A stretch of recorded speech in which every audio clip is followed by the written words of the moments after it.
교리 공부 먼저 하겠습니다. 대요리문답 문 29, 30 두 가지만 오늘은 살펴보도록 하겠습니다.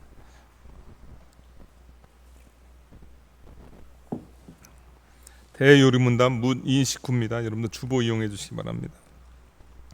오는 세상에서 받을 죄의 형벌은 무엇입니까? 오는 세상에서 받을 죄의 형벌, 위로부터 영원히 끊어지는 것, 영육이 지옥불에서 끊임없이 지속되는 죄. 우리가 29문까지 그러니까 죄를 짓게 되면 아담과 하와가 죄를 짓게 죄책, 죄 형벌은 무엇인가 지금 우리가 그 살펴보고 있는데요.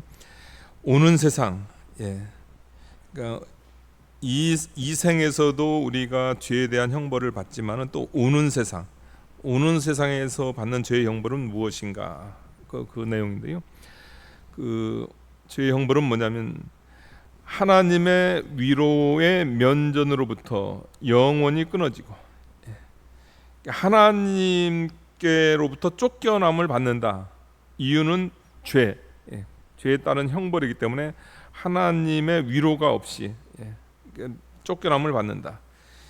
그러니까 여러분 현재 이 세상도 죄가 있습니다. 그런데 죄가 있는데 이 세상은 그 형벌과 위로가 공존을 합니다. 성경의 표현대로 악인과 선인에게 비를 주시는 하나님. 악인도 비를 맞고요, 선인도 비를 맞아요. 그다음에 악인도 심판을 받고 의인도 심판을 받습니다. 그런데 이제 그 오는 세상, 그 세상 가운데서는 하나님을 경외하는 또 예수님을 믿는 그 성도들에게는 완전한 위로, 하나님의 그 면전에서의 완전한 위로가 있고요. 그 죄를 범하고 예수님을 믿지 않으므로 죄의 문제가 해결되지 않는 그런 존재는 완전히 그 끊어지는 하나님의 그 면전에서 그 쫓겨남을 받는, 그러니까 완전히 쫓겨남을 받는, 그러니까 자비가 없다는 겁니다. 무자비한 그 하나님의 그 형벌, 쫓겨남이 있다 이것을 이야기하고요. 그다음에 영육이 지옥불 속에서 끊임없이 지속되는 최악의 고통을 영원히 당하는 것이다. 그러니까 영육이 지옥불에서, 그러니까 영만 그 지옥불에 있는 것이 아니고요. 영육이, 그러니까 1차 부활, 첫째 부활에 참여하는 자는 복이 있다. 요한계시록에 그런 표현을 썼는데요. 이 첫째 부활은 믿는 자들이 참여하는 예수님의 그 영광스러운 부활에 참여하는 그거고요. 둘째 부활에 참여하는 자는 화가 있다. 둘째 부활은 뭐냐면 불신자들의 부활. 그러니까 영육의 부활이죠. 영육 부활. 그런 영육이 지옥불 속에서 끊임없이 지속되는 최악의 고통을 영원토록 당하는 것이다. 그것이 죄의 형벌이다. 이것을 이야기하고 있습니다. 이제 저와 여러분이 이제 예수님을 믿잖아요. 여러분들 예수님을 믿고 이제 우리가 죽는단 말이에요. 예수님 재림 전까지 이제 우리가 그 죽는단 말이에요. 죽은 다음에 우리가 이제 가는 곳은 어디죠, 여러분들? 천국 간다 가잖아요. 천국 환송 예배라고 해서 천국 간다 가잖아요. 근데 이제 정확히는 이제 예수님께서 어떤 표현을 썼냐면 낙원이라는 표현을 썼습니다. 내가 오늘 나와 함께 낙원에 있으리다. 이런 표현을 썼거든요. 그래가지고 이제 그 영원 천국, 그러니까 영육이 부활하는 거, 영육이 지옥불에 던져지는 그것은 이제 예수님의 재림 후를 얘기하는 거예요. 재림 사건을 얘기하는 겁니다. 그러니까 그 우리 바른 기독교 안에도 중간 상태라는 것이 있어요, 여러분들. 중간 상태. 이거 중간 상태라는 말 잘 들어야 됩니다. 왜 그러냐면 그 로마 캐톨릭도 중간 상태를 얘기하는데 중간 상태를 연옥이라고 하거든요. 로마 캐톨릭에서는 연옥이라는 걸 하고요. 우리는 그 예수님 재림 전에 우리 성도들이 죽었을 때 우리는 낙원에 있다. 천국이라도 표현해도 돼요, 여러분들. 낙원에 있다. 그런 표현을 썼단 말이에요. 주님과 함께 낙원에 있다. 그러면 이것은 뭐냐면 여러분들 우리 기독교, 그러니까 우리 개혁주의라든가 우리 기독교의 그 낙원 중간 상태하고 로마 캐톨릭의 그 연옥 중간 상태하고 뭐가 차이가 있냐면요, 우리 기독교의 중간 상태 그 낙원은 그 예수님을 믿는 영이 가는 그 낙원은 뭐냐면, 여러분들 그 최종적 결정이 죽기 전에 결정이 된다는 거예요. 죽으면 끝이라는 거죠, 여러분들.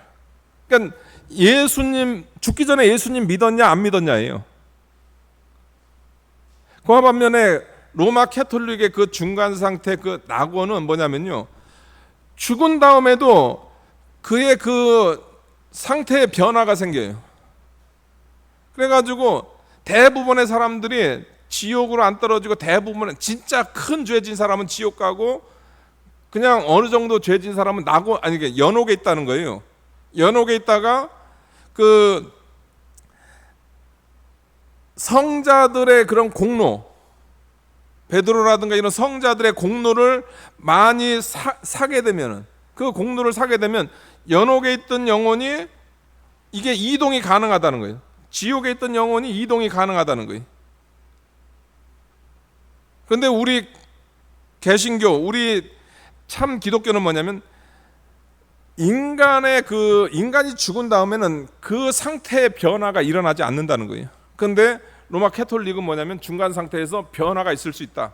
교회에서 선행 많이 하고, 교회에서 뭐 봉사 많이 하고, 아니면 교회 그 성당 짓는데 돈을 많이 내고, 이렇게 하면은 연옥에 있던 사람이 또 그 부모를, 안타까운 부모를 대신해 가지고 자기가 뭐 헌금 많이 하면은 그것이 이제 연옥에 있는 사람이 천국 갈 수 있고, 지옥에 있는 사람이 연옥으로 올라올 수 있고, 그런 식으로 가르칩니다. 근데 그건 잘못된 거죠. 성경에 그런 거 얘기하지 않습니다. 그래서 죽기 전에 예수님을 믿어야 되는 거예요. 그 사람 죽기 전에 전도해 가지고 구원하는 거죠. 우리가 그걸 알아야 됩니다. 그러니까 여기 나온 영육이 지옥 불 속에 들어간다, 이것은 뭐냐면, 예수님 재림 후, 재림 전에는 영이 지옥 가고 영이 낙원에 있고, 우리가 그런 좀 정확한 구분이 좀 있을 필요가 있습니다. 30문 하겠습니다. 하나님께서는 모든 인류를 죄와 비참의 상태 가운데서 멸망하도록 버려두셨습니까? 하나님께서는 모든 사람이 일반적인 행위 언약이라고 하는 첫 언약에 빠져버린 죄와 비참의 상태 속에서 멸망하도록 내버려 순수한 사랑과 자비로서 자기의 택한 자들,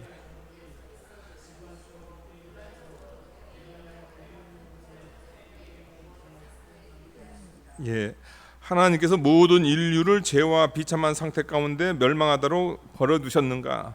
이것은 뭐냐면, 거기 나오냐, 첫 언약이 실패했기 때문에 그 첫 언약이 실패한 그런 비참한 죄와 비참한 상태 그대로 이렇게 내버려 두셨는가? 그 첫 언약은 뭐냐? 행위 언약이죠. 행위 언약은 뭐냐면, 죄 없이 창조된 아담과 하와에게 하나님께서 행위 언약으로 선악과를 먹지 않으면은 생명, 의, 살고, 선악과를 먹으면 그 죽음, 그 다음에 불법, 하나님 말씀을 어긴 거, 그걸 왜 죽임을 당한다는 거죠. 그런데 우리 첫사람 아담이 첫 언약을 위반했죠. 위반해가지고 그 위반으로 인한 우리가 여태까지 29문까지 그 죄의 비참한 상태를 우리가 확인했습니다. 그러면 첫 언약을 실패했기 때문에 이제 아담이라든가 그 모든 인간은 더 이상 구원이 없는가? 그걸 이야기하는 거죠. 그런데 하나님께서 그냥 다 멸망하도록 한 뭐 간간하면 7, 80 살다가, 아담의 후손 7, 80년을 사니까 한 7, 80년 살다가 다 지옥 보냈나? 하나님께서 그렇게 하지 않으셨다는 거죠. 하나님께서 두 번째 언약을 하나님께서 세워주셨다, 그것을 이야기하고 있습니다. 그것이 바로 그 은혜 언약이다, 이것을 이야기하고 있는 거죠. 자기의 순수한 사랑과 자비로서, 순수한 사랑과 자비로서 자기의 택한 자들을 거기에서 이끌어내시고, 일반적으로 은혜 언약이라는 둘째 언약을 통해 구원의 상태에 이르게 하셨다. 예. 자기의 순수한 사랑과 자비로서. 그러니까 이 죄에서, 죄의 비참함에서 나오는 방법이 뭐죠, 여러분들? 자비입니다. 하나님의 자비입니다. 여러분의 공로가 아니에요. 아까 같이 뭐 지옥에 있는데 여러분들이 헌금 많이 하면 거기서 나오고, 여러분들이 무슨 공로를 쌓으면 나오고, 그게 아닙니다. 예. 죄와 그 비참한 상태, 멸망의 자리에서 우리가 나올 수 있는 유일한 길은 뭐냐면 하나님의 순수한 사랑과 자비로서. 이 하나님의 순수한 사랑과 자비가 누구에게 적용이 되는가? 거기 보게 되면 자기의 택한 자들을 거기서 이끌어내시고, 예. 하나님의 선택입니다. 예. 이유는 몰라요, 여러분들. 예. 하나님께서 왜 나는 택하시고 왜 누구는 버리셨는지 그는 몰라요. 그러니까 하나님의 그분의 선하신 뜻입니다. 그러니까 하나님께서 그렇게 했기 때문에 그냥 선한 겁니다. 우리가 거기에 대해서 왜 저 사람은 버렸습니까? 할 수가 없어요. 왜냐, 완전히 선하신, 완전히 공의로우신 그분이 선택한 거니까요. 우리는 뭐라고 할 수 없습니다. 그러니까 우리는 그 감사하는 거죠. 나 같은 것도 살리신 그 은혜, 우리는 은혜에 감사할 따름이죠. 근데 그것을 뭐라고 하냐면 그것을 은혜 언약이다. 그러니까 은혜 선물 준 거예요. 왜 선물 줄까요, 여러분들? 예수님 오셔서 십자가 지셔가지고 그 십자가로 죄 문제 해결됐잖아요. 그럼 다시 행위 언약 시작해도 되잖아요, 여러분들. 하나만아요, 하나만아. 그러니까 여러분들 아담 때문에 이렇게 하지 마세요, 여러분들. 왜냐하면 저와 여러분 아담보다 더 먼저 타락할 사람들입니다. 아담은 며칠인지 몇 달인지 버텼을 거예요. 여러분, 죄 없는 상태로 저와 여러분이 반나절 버틸까요? 반나절도 못 버텨요. 눈 딱 뜨는 순간부터 죄인데.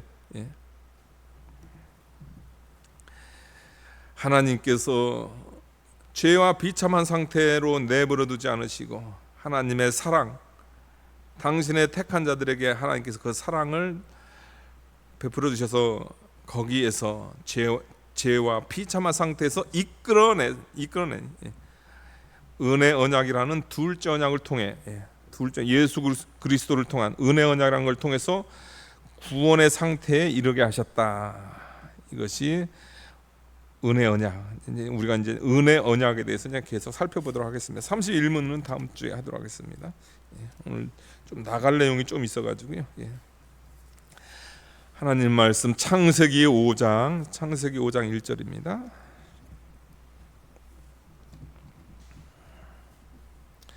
장 1절부터 8절까지 교독하겠습니다. 죄송합니다. 8절이 아니고요. 창세기 5장 1절부터 20절까지입니다. 교독하겠습니다. 이것은 아담의 계보를 적은 책이니라. 하나님이 사람을 창조하실 때에 하나님의 모양대로 지으시되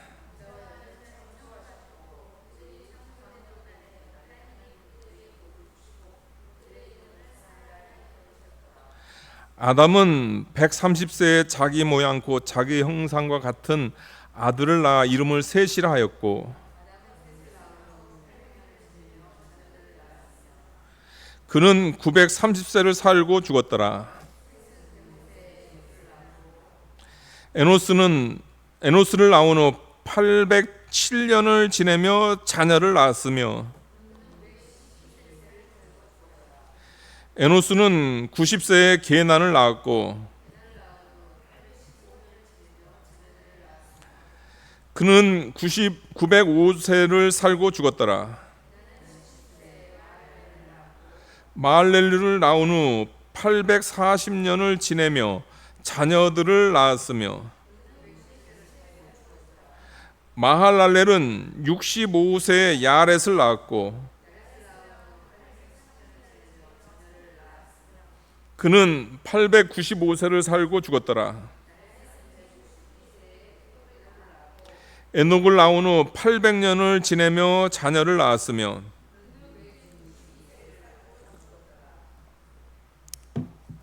아멘. 예. 창세기 5장 1절 보겠습니다. 아담의 계보입니다. 이것은 아담의 계보를 적은 책이니라. 하나님이 사람을 창조하실 때에 하나님의 모양대로 지으셨다. 여러분 여기 아담의 계보 이렇게 나오잖아요. 아담은 셋을 낳고 셋은 에노스를 낳고, 이 아담의 계보를 이렇게 기록한 이 작성한 의도가 있는데, 제일 첫 번째 의도는 뭐냐면요, 셀 수 없을 정도로 많은 사람들 가운데 비록 수적으로 적기는 하지만 언제나 하나님만을 섬기는 소수의 사람들이 있다는 사실을 우리에게 알려주려는 것이다. 아담 이후로 가인 계열, 그 다음에 아담 계열 해가지고 셋의 계열 해가지고 많은 사람들이 있었어요. 그러나 그 많은 사람들 가운데 특별히 셋의 계열도 많이 있었습니다. 그 셋의 계열 가운데서 이렇게 특별히 아담 셋, 이 믿음의 계통, 이것을 이렇게 기록해 놓은 것은 뭐냐면, 비록 수는 적지만 언제나 하나님을 섬기는 소수의 사람이 있다, 이것을 이야기하고 있습니다. 그것이 예수님 올 때까지 그것이 그대로 이렇게 지속이 됐고요. 그 다음에 지금도 마찬가지입니다. 예수님 당시까지는 구약 유대인들을 통한 그 자손을 계속 계통을 이어가고, 신약 시대는 이제 영적 아브라함의 자손. 그러니까 소수입니다, 여러분들. 기독교는 항상 소수예요, 여러분들. 한국이 특이한 거고 지금 미국이 특이한 거예요. 소수의 믿는 자들을 하나님께서 계속 보존하셨다. 그것을 이렇게 알려주기 위해서 하나님만을 섬기는 소수의 사람들이 있었다. 그러니까 창세 이후로 여러분들 예수님 재림 때까지 계속 믿는 자는 이어나갑니다. 어떤 때는 박해가 없는 부흥의 시대가 있고, 어떤 때는 부흥의 시대로 지하 굴에서 신앙생활하는 그런 시대가 있고, 그런 건 있지만 그러나 항상 믿는 자는 있었다. 그것을 우리에게 교훈을 하는 거죠. 두 번째, 이 계보를 작성한 의도는 뭐냐면요, 이 적은 수의 사람들이 하늘나라의 보호를 받으면서 놀랍게 보존되어 하나님의 이름이 잊혀지지 않고, 또한 교회의 씨가 완전히 말살되지 않게 하셨다는 사실을 가르쳐주고 있다. 그러니까 교회가 보존된 것은 뭐냐면 하나님의 보호였다, 이것을 이야기하고 있습니다. 그러니까 하나님께서 보호해 주셨기 때문에 이 아담 이후로 그 노아 홍수 전까지 포악한 사회였습니다. 노아 홍수가 왜 일어났냐면 그 세대가 너무 강포해가지고 일어난 겁니다. 그런데 하나님께서 그 강포한 세대 가운데서도 하나님께서 믿음의 계통인 셋의 계를 하나님께서 보호하셨다. 교회가 말살되지 않도록 하나님께서 보호하셨다. 이스라엘 역사 가운데서도 마찬가지죠. 예수님 오실 때 완전히 그 유대교는 말살될 거나 마찬가지였죠. 그런데도 하나님께서 하나님의 보호 가운데서 계속 보존이 됐다. 그런 의미에서 이 믿음의 계통, 소수지만은 그것이 이어져서 이제 노아 가고 이제 우리가 족보를 보게 되면 예수님에까지 내려가는 거죠.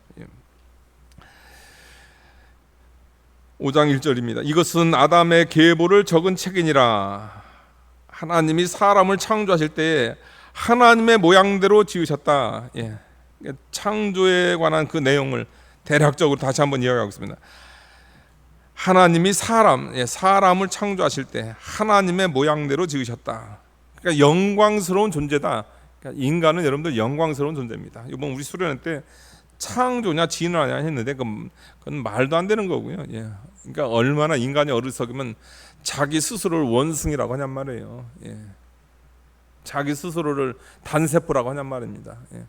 인간은 그렇게 하찮은 존재가 아닙니다. 인간은 하나님의 형상대로 지음받은 존귀한 존재다. 그러니까 하나님의 형상이 있어요. 우리가 소고기는 먹을 수 있고 오리고기는 먹을 수 있어요. 그러나 인육은 먹으면 안 돼요. 왜 그러냐면 인간은 죽은 인간이라 할지라도 거기에는 하나님의 형상이 있기 때문이죠. 2절입니다. 남자와 여자를 창조하셨고 그들이 창조되던 날에 하나님이 그들에게 복을 주시고 그들의 이름을 사람이라 일컬었더라. 예. 사람이 하나님 형상대로 창조된 존귀한 존재고, 그 하나님께서 그 인간을 창조하실 때 남녀로 창조했다. 예. 결혼의 신성함, 다시 한번 이렇게 강조를 하는 거죠. 근데 이 결혼의 신성함을 깼다, 이제 우리가 지난 시간에 배웠잖아요. 그래가지고 하나님께서 그들에게 결혼의 신성한 그것에 하나님께서 복을 주셨고, 그들을 사람이다, 사람이다 하나님께서 하셨다, 이것을 이야기하고 있습니다. 3절 보니까요, 아담은 130세에 자기 모양 곧 자기 형상과 같은 아들을 낳아 이름을 셋이라 했다.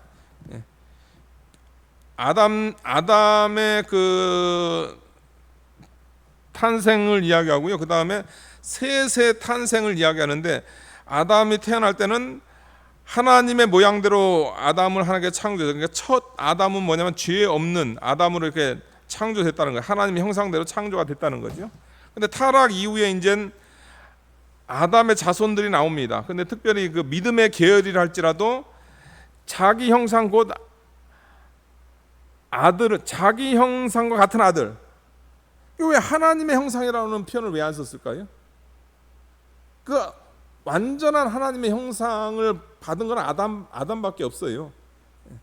근데 그 아담이 이제 타락해 가지고 자식을 낳는데, 뭐 아벨을 낳건 셋을 낳건 모든 인류 가운데 뭐냐면 두 가지가 있다는 거죠. 제일 첫 번째는 타락했다 할지라도 하나님의 형상이 남아 있다. 아담으로부터 물려받은 하나님의 형상이 있다, 이제 그것을 이야기하는 거고요. 그 다음에 타락의 부패성이 유전된다, 이것을 이야기하는 거죠. 그래서 이제 자기 형상대로, 그러니까 성악설이 맞습니다. 성선설이 아니에요, 여러분들. 인간은 성경 편대로 복중에서부터 이미 죄인으로 태어나서 죄악 중에 출생해. 날 때부터 이미 죄인인 거예요, 여러분들. 죄악 중에 잉태가 돼가지고요. 그 다음에 날 때부터 이제 이미 죄인으로 시작하는 겁니다. 그래서 우리 예수님께서 사람 되실 때, 사람이 만약에 그들의 표현대로 사람이 한 2살부터 사람이라고 한다면, 우리 주님께서 굳이 잉태할 필요 없어. 한 2살 때부터 시작하면 돼요. 근데 사람은 잉태부터 사람이거든요. 잉태부터 죄 문제가 연결이 됩니다. 그래서 우리 예수님께서 참 사람으로 잉태부터 시작을 하신 거죠. 아담의 자손들은 하나님의 형상과 함께 그 다음에 죄의 그 형상, 그 죄의 형상을 그대로 가지고 태어난다. 그래서 의인은 없나니 하나도 없고 사람은 다 죄인이다, 이제 그것을 이야기를 하는 거죠. 4절 보니까요, 아담이 셋을 낳은 후 800년을 지내며 자녀를 낳았으며 그는 930세를 살고 죽었더라. 계속 나옵니다. 셋은 에노스를 낳고 807년을 살고 912세를 살고 죽었더라. 또 어떤 사람은 애 낳고선 905세를 살고 죽었더라. 해서 20절까지 에녹은 또 962세, 야렛은 962세를 살고 죽었더라. 여기서 이제 딱 이제 여러분들 이제, 야, 인간이 900세까지 살 수 있다. 900세에 꽂히는 분들이 계실 거예요. 야, 900세는 둘째 한 100살까지만 살면 좋겠다. 아니면 모세가 120년만 살면 좋겠다. 근데 900세를 산다. 900세에 꽂히는 분들은 좀 신앙생활 더 열심히 하시기 바랍니다. 또 어떻게 900세까지 살지? 그러면 좀 신앙생활 좀 열심히 하세요. 이제 좀 예수님 믿고 성령께서 이제 역사하시고 우리의 이제 신앙생활이 하면 어디에 꽂혀야 되면 죽었더라이다. 죽었더라. 죽었더라. 이게 영생의 존재, 하나님의 형상대로 지음받은 영생의 존재가 죽는 존재가 됐어요, 여러분들. 900살 살면 뭐합니까? 죽는데. 죄로 심판받아서 죽는데 1년을 살더라도 예수님 믿다가 육신은 죽는다 할지라도 낙원에서 주님 품에 있다가 영육간에 영원한 천국에 가야지. 우리는 인간의 수명이 긴 거에 우리는 관심 가지면 안 돼요, 여러분들. 저와 여러분은 항상 예수님을 통한 그 생명 회복, 은혜 언약에 살 길에 관심을 가져야 돼요. 어떻게 사느냐에 관심을 가져야 됩니다. 그리고 죽었더라에 관심을 가져. 왜 죽었죠? 여러분, 죄 때문에 죽었더라. 거기에 관심을 가져야 되는 거죠. 그러니까 이런 식으로 어떤 면에서 좀 의미 없는 반복 같아요, 여러분들. 아니, 아담이 900 몇십 세를 산 게 우리에게 무슨 의미가 있고, 뭐 야렛이 962세를 산 게 그 우리하고 무슨 의미가 있습니까? 근데 그걸 계속 그 자손들의 그 반복을 한단 말이에요. 근데 하나에게 다 이유가 있다는 겁니다. 이거 계속 반복하는 이유가 있다는 거예요. 족장들의 죽음을 기록한 제일 첫 번째 이유입니다. 우리에게 죽음이란 인간에게 헛되게 선포된 것이 아님을 경고해주고 있다. 하나님께서 선악과를 먹는 날에 정령 죽으리라. 그거 그냥 하나님께서 뭐 빈말하신 게 아니라는 거예요, 여러분들. 여러분, 우리가 얼마 전에도 장례 우리가 다녀왔고, 사람들 우리 주변에서 사랑하는 할머니 죽으시고, 또 부모님 죽고, 또 나도 죽고, 그게 여러분들 그냥 그게 아니에요. 하나님께서 경고하신 거 그대로 성취가 된다는 거죠. 그걸 우리가 알아야 된다는 겁니다. 죽음이란 인간에게 헛되이 선포된 것이 아니다. 그것을 경고를 하고 있는 거죠. 그러니까 그 잠언의 표현대로 장례식 가는 사람이 지혜롭다. 잔치집 가는 사람보다 장례식 가는 사람이 지혜롭다. 그러니까 죽음을 바로 저와 여러분 곁에 두는 게 좋아요. 그 한국 같은 경우에는 그 장례식장, 광주도 보니까 그 낙골 땅이라든지 장례식장 보면은 외곽에 있더라고요. 외곽에. 근데 이제 제가 이제 카나다라든가 이런 거 보면은 그 무덤이 다 동네 가운데 있어요. 동네 가운데 있어요. 그다음에 아니면 교회 주변에 무덤이 있어요. 그게 성경적인 거예요. 죽음이라는 거는 하나님께서 우리에게 경고를 하는 겁니다. 그걸 보면서 우리가 경각심을 갖고 우리의 삶을 돌아보는 거예요. 그러니까 한국 사람들이 이게 노는 문화 아니면 먹는 문화. 제가 지난 주간에 그 카나다에서 같이 목회했던, 저는 담임 목사면서 이제 KM 한국어 파트를 했고요. 이제 영어 파트를 했던 그 목사님이 저 여기 왔다고 이제 휴가차 와서 이제 한 2박 3일 영광에 내려와서 같이 있었는데, 이제 저희 사택에서 얘기하면서 이해가 안 가는. 제가 일본에도 살아봤고 또 이제 지금 한국에도 살고 있잖아요. 일본에서 제가 있어 보니까 일본은 그 이렇게 성이 아주 너무 개방적이에요. 그래가지고 이 예능이라든가 그냥 일반 사람들이 그 보는 신문에 지하철 같은 이런 신문 보게 되면 눈을 못 떠요. 왜냐면 그냥 일반 신문인데 거기에 일종의 그런 음란 그런 섹션이 있는 거예요. 그리고 예능 같은 것도 너무 수위가 높아가지고 그런 거 한국에서 그거 틀지도 못하는 거. 근데 한국 참 이상하다는 거야. 왜 일본은 그런 거가 이렇게 하고? 근데 한국에서 보니까 한국 프로마다 한국은 왜 이렇게 먹방이 많은지 모르겠어요. 다 먹는 거예요. 그래서 저도 이제 채널을 보다 보면 사람이 좀 이렇게 좀 교양 있고 좀 흥미가 있고 재미가 있으니 아니 그 사람 먹는 걸 왜 쳐다보냔 말이에요. 그래서 한참 채널을 올려요. 그냥 뭐 쇼핑 먹는 거 볼 게 몇 개 채널이 몇 개 없더라고요. 뉴스 보고 뭐 몇 개 채널이 없어요. 그래서 한국에서 25년 전에 내가 그걸 못 느꼈는데 25년이 지나서 와서 보니까 한국은 이렇게 먹는 거가 이렇게. 근데 이제 그 목사님이 하는 말이, 목사님 성적인 거나 먹는 거나 같다는 거라는 거죠. 한국은 이 성에 대한 것을 이렇게 일종의 그걸 가리는 문화니까, 그러니까 그게 어디로, 성적인 것은 일종의 음성적으로 이루어지고, 그걸 이제 공개적으로 하는 건 이제 먹는 쪽으로 이렇게 이제 사람들이 한다는 거예요. 그래서 한국은 먹방이 많고 그 일본 같은 게 그런 성적인 그런 게 많다는 거죠. 예. 맞는 말 같아요. 들어보니까 맞는 말 같더라고. 예. 그러니까 우리가 이 죽음에 대해서, 하나님의 경고에 대해서 우리가 그걸 가볍게 생각하니까, 뭐 이 세상에서 뭐 먹는 거, 쾌락, 노는 거, 거기에다만 관심을 갖는 거죠. 잘 먹으면 뭐 하냐면 죽는데, 예. 이 세상 쾌락 다 즐기면 뭐 하냐면 죽는데, 예. 죽음이라는 것은 여러분들, 인간이 얼마나 연약한 존재인가, 인간의 한계를 알 수 있는 게 죽음이라는 거예요.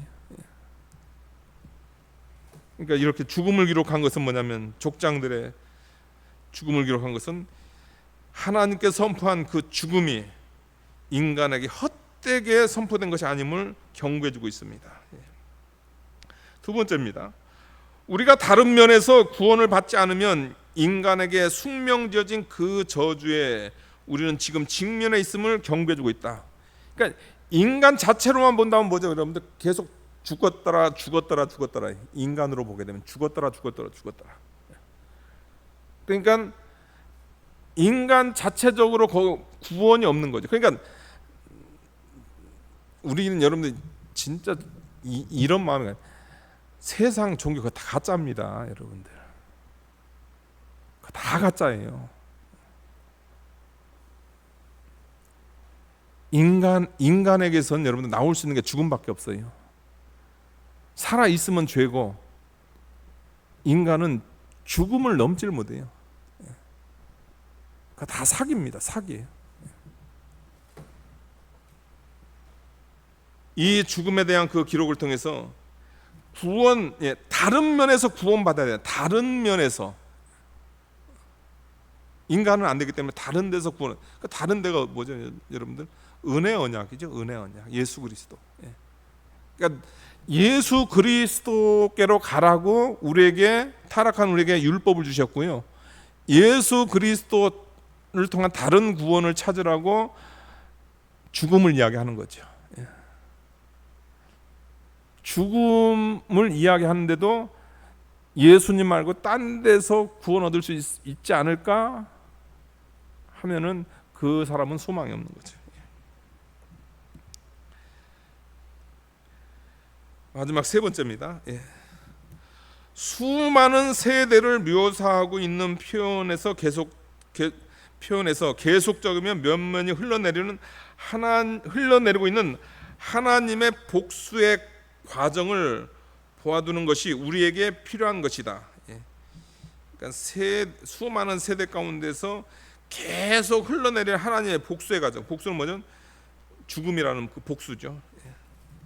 그게 우리에게 필요하다는 거예요. 왜냐하면 그렇게 하지 않으면 우리가 하나님을 어떤 면에서 건망증이 있는 분으로 상상하게 되기 때문이다.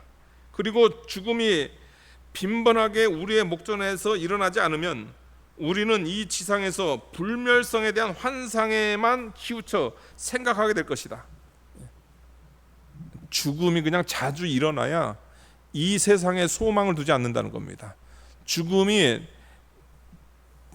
나하고 상관없다 이렇게 생각하게 되면 어떻게 되지? 인간이 나 이 세상에서 영원히 사는 줄 알고 있다. 그래서 어떤 뭐 독재자나 이런 사람 자기 앞에서 죽음이란 단어를 쓰지 말라고 했잖아요, 여러분들. 죽음이란 단어 안 쓴다고 안 죽나요? 불멸하나요? 그게 아니죠. 하나님께서는 계속 죽음을 이야기하고 그 다음에 주변에서 계속 죽어 나가는 거예요. 그걸 통해서 이 땅에 대한 소망을 두지 않게 하기 위해서, 이 땅에서 내가 안 죽는 존재로, 불멸의 존재로 사는 그런 착각에 빠지지 않게 하기 위해서 하나님께서 죽었더라 그렇게 이야기하고 있다는 거죠. 이 시간 결론은 뭐냐면 여러분들 죽음하고 친해지시기 바랍니다. 그렇다고 뭐 빨리는 가지 마시고요. 뭐 하나님께서 부르실 때 가시기 바랍니다. 예. 기도하시겠습니다. 거룩하신 하나님 아버지, 어떻게 이렇게 죽음을 편하게 이야기할 수 있겠습니까? 이것은 예수님께서 계시기 때문에 우리가 이 죽음을 편안히 이야기하고, 죽음이 우리에게 어떤 유익을 주는가 우리가 상고할 수 있습니다. 오직 은혜입니다.